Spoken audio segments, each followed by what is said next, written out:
How goes it all? Welcome back to Patterson All Properties. Hopefully you guys having a great and exceptional day. All right, let's get to it. Well, this is an interesting topic that I came across the other day, family. So whether you're a fan or not of the current tariffs that are happening within the United States and around the world, they are going to affect you every day, your everyday regular working people around the United States of America, even though there are some people who consider themselves to be right or conspiracy theorists, whatever the case may be, that this is a ploy to just get people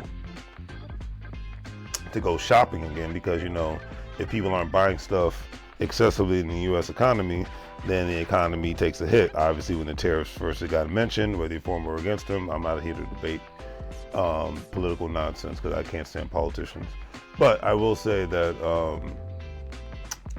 there are people that saying that they put a pause on most of the tariffs, excluding China and maybe some certain other countries, because they saw how it affected the stock market. The stock market went to crap as soon as the tariffs were announced. So, and then of course a lot of people went to go buy cars and buy other excessive items and whatnot because they were worried about having to pay double for things that they actually needed or wanted. So, hey, it's all economic mind manipulation and things of that nature. So we leave it at that. But it's going to, however the impact has happened, when it does occur, it's going to affect your everyday regular working people around the United States, no matter if you live in Wyoming, North Dakota, New York, California, Florida, Texas, Colorado, Seattle, Washington State, doesn't matter. All right, anyways. From small businesses to one's everyday consumers, because prices of goods and services were already going up before the tariffs happened. Before even 2025 happened, things were getting expensive. In 2025, things have just intensified. And because of the global tariffs, the prices of goods and services will go up and even more. But since this is a real estate channel, let's talk about how it's going to affect the rental property market. Because so many building materials such as lumber, steel, aluminum, appliances are imported, those prices are going to go up. All of this translates to the cost of maintenance and renovations going up for everyday, for everything within a property. So, great example. Luckily, not luckily, unfortunately, I had two tenants pass away. But luckily, the timing of their demise, God rest their souls, happened before the tariffs were implemented, and the construction workers got done before the materials that usually go into working on the property were affected. But who knows what may happen, and therefore when the situation happens again, because as a landlord this will happen again, the costs and the services, the materials, the probability of it going up higher than normal, outpacing inflation, will screw people like me and various others. But I'll leave it at that. But those at the top don't care about the everyday working people. They're only working for the well-to-do, and it is what it is in a capitalist society.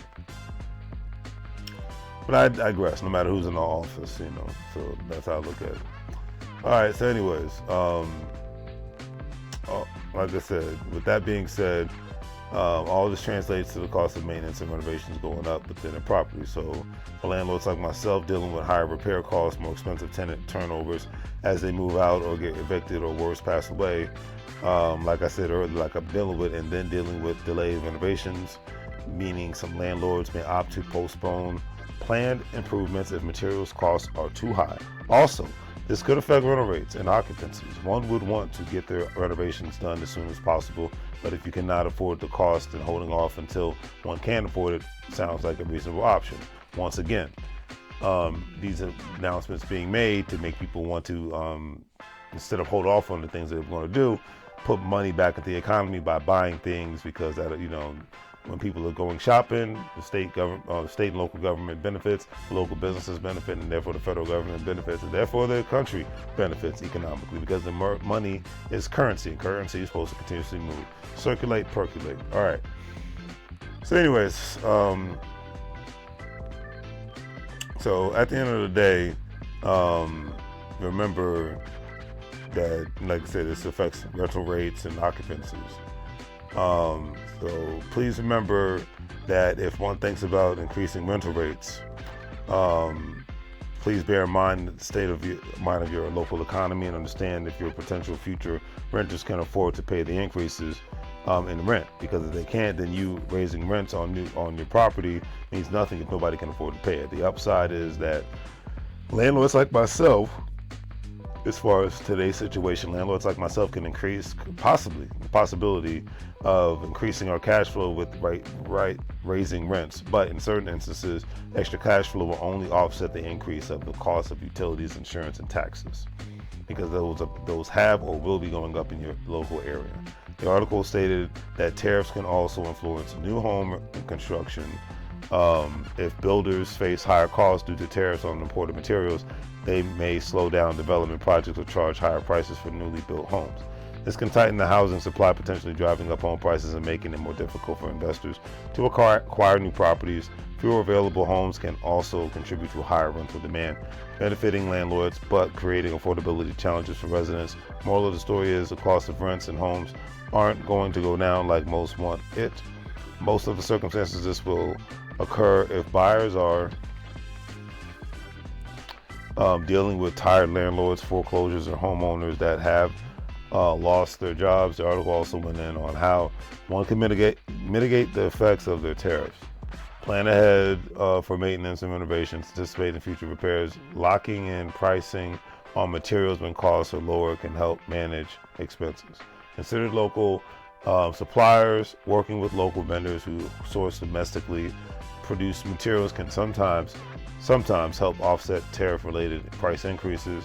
Evaluate rent adjustments carefully if you need to raise rent to cover costs. Ensure it aligns with the local market to maintain occupancy. Stay informed. Keeping up with economic trends and trade policies can help you make strategic investment decisions. So I'll end on this note, and I'll say that at the end of the day, most people, when they're going shopping, they don't care who really made it, who makes the materials. They care that they care about the price of the materials. So whether a product is made in China, Bangladesh, Vietnam, Indonesia, Nigeria, El Salvador, Honduras, Mexico, you get my gist. It's all specifically in 2025. It's all about what is the cost. So if something's made in Indiana, Illinois, and it costs $50, but if I see something that right next door to it and it was made in China, Mexico, or wherever, and it costs $15, I'm going to get the product that costs $15. Not because I'm anti-American, I'm just pro me having more money in my pocket. We're living in times where if Warren Buffett is saying I want to be more cash heavy, obviously your everyday regular working person is going to be trying to do the same thing. And in today's world, to be cash heavy and have good credit, especially for regular working people, works out in your favor. And if you have the opportunity to increase your income and increasing your value, that's how you win in this economy and tomorrow's economy always, no matter what. But it definitely intensifies in a down recession economy that we're in right now in 2025. Don't forget to check out Patterson Oak Properties, the wholesale real estate in the DMV area, parts of Pennsylvania, specifically Philadelphia, Reading, Pennsylvania, Harrisburg, Pennsylvania, New York, all that good stuff. All right, don't forget, if you're a stock market investor, crypto investor, virtual retirement account investor, don't forget to check out WEBULL, Acorns, Coinbase. All these platforms you'll be able to make some money moves, so you don't live broke like a fool. On that note, remember, you can't get fired if you own the company. It's 2025. Good luck, but it's time for you to try to own something. Do the great D things like share and subscribe. Have a great day. Make money moves so you can live broke like fools. It's in Spanish. Bienvenido a la vida. Welcome to the life.